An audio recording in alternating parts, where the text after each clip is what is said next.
Bom dia, boa tarde ou boa noite, dependendo da hora que você está assistindo, né?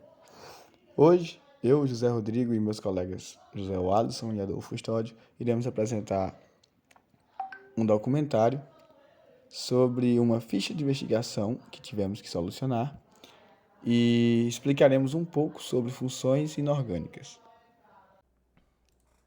Do conteúdo de funções inorgânicas, iremos apresentar os quatro tipos de funções inorgânicas. Tais eles são óxido, ácidos, sais e bases. Começando com óxido, temos o que são óxidos? Óxidos são compostos binários. São compostos químicos onde o elemento mais eletronegativo é o oxigênio e são formados pela ligação do oxigênio com outros elementos, exceto o flúor. O flúor não faz parte. E existem 7 tipos de óxido na natureza. E eles são: os tipos de óxidos são: em primeiro temos o óxido ácido ou anidridos, que é formado por ametais. Os óxidos ácidos possuem caráter covalente, sendo que na presença de água, esses compostos produzem ácido. E por outro lado, na presença de bases, formam água e sal. Sal e água. Exemplo deles são o dióxido de enxofre e o dióxido de carbono. Também temos o óxido básico, que é formado por metais. Os óxidos básicos possuem caráter iônico e ao reagirem com o ácido formam sal e água. Um exemplo dele é o óxido de sódio e o óxido de cálcio. Temos também o óxido neutros, que são formados por ametais.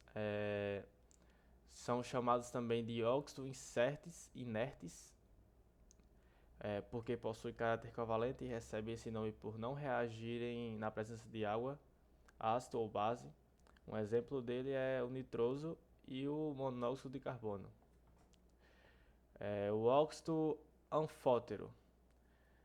Nesse caso, os óxidos apresentam uma peculiaridade, porque uma hora se comporta como óxido ácido e uma outra hora como um óxido básico.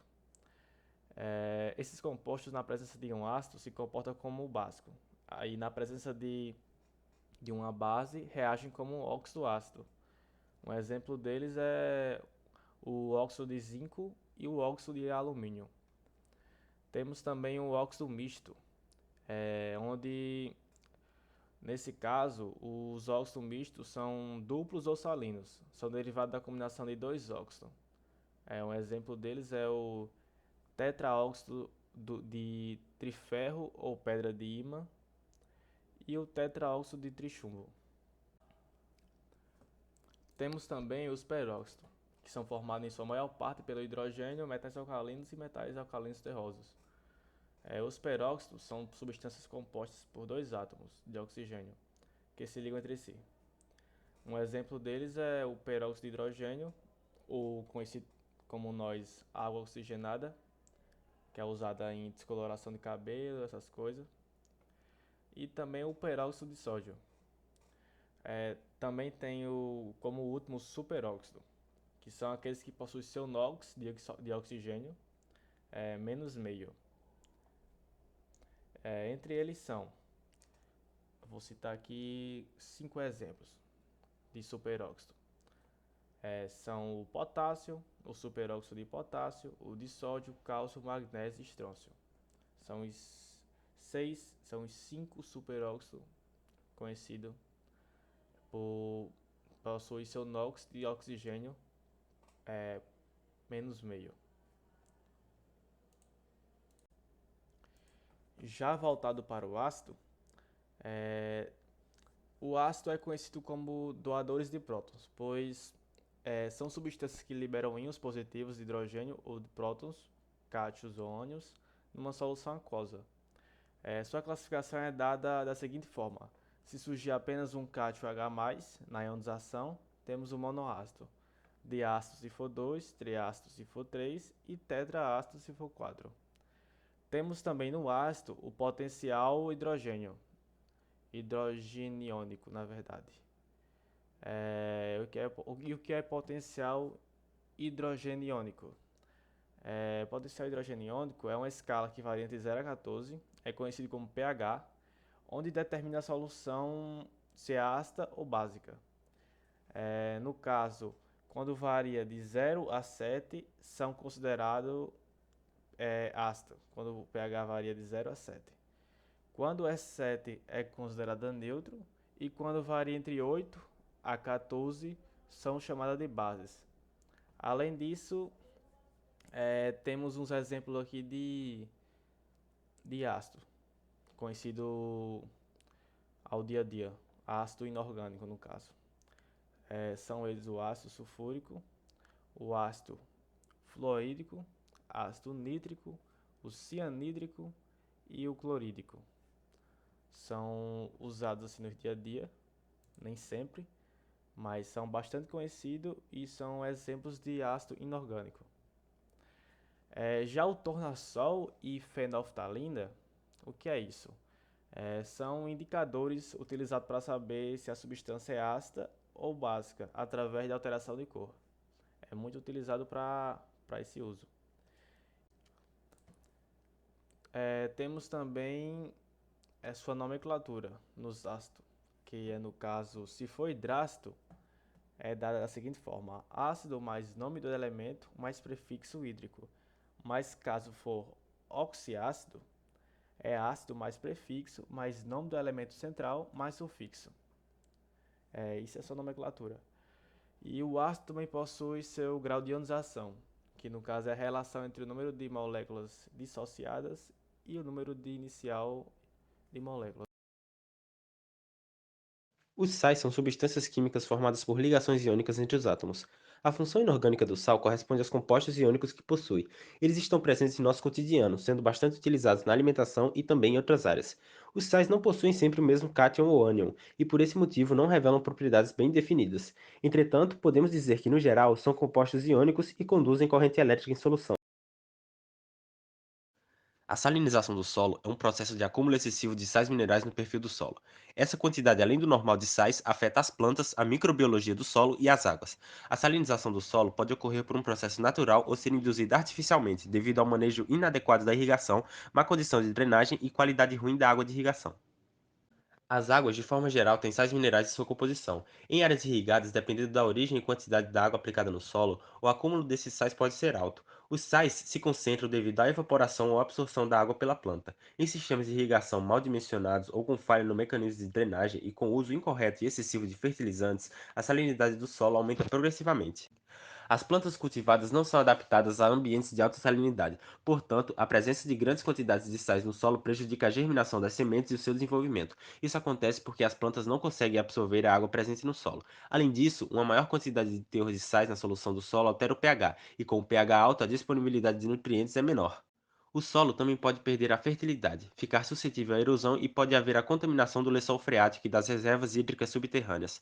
Além do mais, a salinidade do solo pode provocar a desestruturação do solo, o aumento da densidade e a redução das taxas de infiltração de água. Para evitar e minimizar esses efeitos, é necessário fazer um manejo adequado do solo, para que as plantas consigam se desenvolver da forma correta. As soluções básicas ou alcalinas são aquelas com concentração mais baixa de íons de hidrogênio. Ao ser adicionado em uma solução aquosa, a base aumenta o pH da solução, doando hidróxido ou outra molécula que se liga aos íons de hidrogênio, os removendo da solução. Já falando sobre a ficha de investigação que nos foi dada, um problema foi apresentado e a nossa missão seria solucioná-lo. O problema em questão é o seguinte: o pai de Laura resolveu fazer uma horta orgânica com ela para poder incentivá-la a construir uma boa alimentação desde pequena. A garotinha ficou super animada com a ideia do pai, tanto que no outro dia já foi lhe chamando para comprar sementes para as suas plantações. Ela disse ao pai que na sua horta deveria ter tomates, beterrabas, cenouras e alface. No mesmo dia, foram preparar o solo e realizar as plantações no quintal da sua casa. Laura ficou muito feliz com a sua horta e estava muito ansiosa para que as verduras crescessem logo para realizar o cultivo. Todo dia de manhã e no finalzinho da tarde, eles iam regar as plantações na horta. Mas depois de um tempo, perceberam que as sementes plantadas acabaram não nascendo. Resumindo, A família queria fazer uma horta orgânica com tomates, cenouras, etc. Porém, as sementes plantadas acabaram não nascendo. Por quê?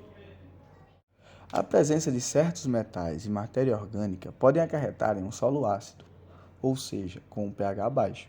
Para entendermos melhor sobre a acidez do solo, vamos ver um videozinho explicativo de 6 minutinhos. Tendo visto esse vídeo, agora temos um pouco de ciência sobre a acidez do solo. Então, podemos falar sobre a solução. Para solucionarmos este problema, precisamos aumentar o pH do solo. E uma das formas para isso é aplicando calcário na preparação do solo. E este processo é chamado de calagem.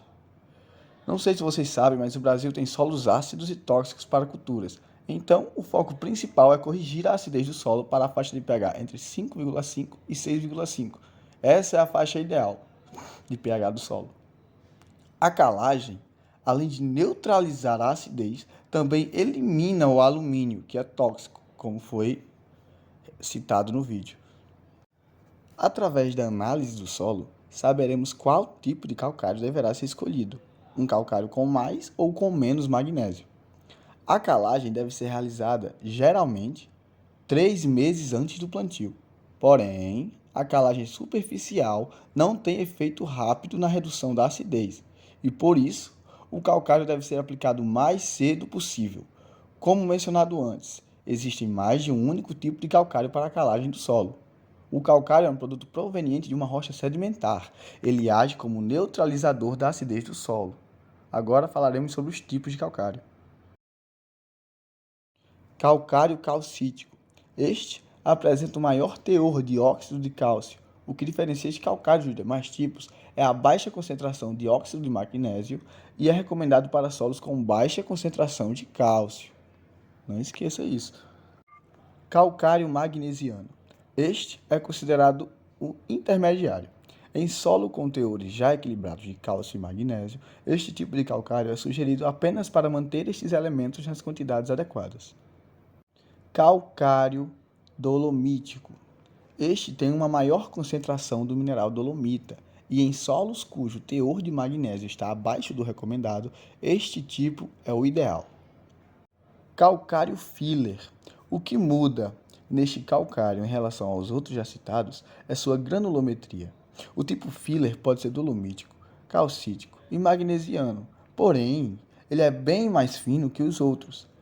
Além de agir mais rápido no solo em comparação aos outros por conta de ser fino, ele é indicado para plantios diretos. Cal virgem. Este é o produto de calcinação, ou queima completa do calcário. Pode prejudicar as sementes e micro-organismos e por isso deve ser aplicado com antecedência ao plantio. Preste atenção, tome cuidado. Cal hidratada. Proveniente da cal virgem, esse tipo de cal é bem fino, então sua aplicação não deve ser feita em dias com muito vento. Calcário calcinado. Este é originário da calcinação total ou parcial do calcário. Pode ser calcítico, magnesiano ou dolomítico. Escória básica. Este é um subproduto da indústria de ferro e aço. Em sua composição, há silício, altos teores de cálcio e magnésio. Carbonato de cálcio. Este é proveniente da moagem de depósitos de carbonato de cálcio, corais e sambaquis. A ação de neutralização da acidez do solo é semelhante à do calcário. E estes são os tipos de calcário. E antes que eu me esqueça, no calcário, na embalagenzinha, vocês sempre devem se atentar ao poder de neutralização e reatividade do corretivo. Estes definem o PRNT, que é o poder relativo de neutralização total. Então, sempre na embalagenzinha do produto, vocês olhem o PRNT.